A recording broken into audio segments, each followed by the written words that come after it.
In a recent video, someone asked me how reliable I consider this illustration to be.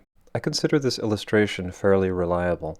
I've got a number of reasons for this, but oddly enough, one of the biggest is just how difficult this illustration is to interpret, how much of a mess it is. The illustrator has opted for detail in lieu of clarity, by which I mean he's attempted to include detail that is beyond his skill to clearly convey. Thankfully, history has provided me with some counterexamples to demonstrate more clearly what I'm talking about. These two illustrations are rip-offs of Champlain's illustration from later in the 1600s. They differ philosophically from the original in that they opt for clarity rather than detail. Rather than attempt to slavishly recreate the helmet in Champlain's illustration, they have both attempted to reinterpret what was intended by the original author. To do this, they have omitted various details, and as a result, the end product is very different from the original. This illustration presents a very similar interpretation to my initial recreation, a helmet constructed of many small panels joined by bands.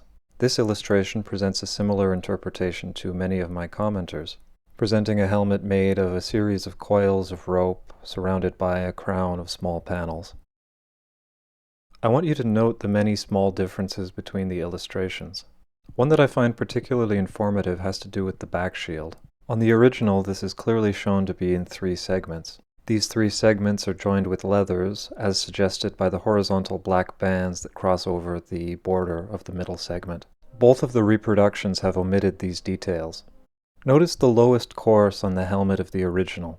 There is a white border on the top of this course. Notice how it turns sharply upwards as it reaches the back of the head. Notice how the bottom course is the only course to have such a border. Notice the chin strap as shown by the difference in shading on the cheek. Notice how details like these are omitted in the reproductions. The copycats either didn't notice these details or didn't consider them important enough to include. I find it telling that the original illustrator felt the need to include these minor, hard-to-spot details. Details that mainly just make the illustration harder to parse and less aesthetically pleasing. As I see it, the original illustrator seems to have known what he was doing. Either he had a sketch to work from which he copied very closely, or else Champlain was looming over his shoulder talking at him while he was drawing, or, somewhat less likely, maybe Champlain did it himself. Whatever the case, the intentionality is there, so the task then is looking through the bad artistry to discover the truth beneath.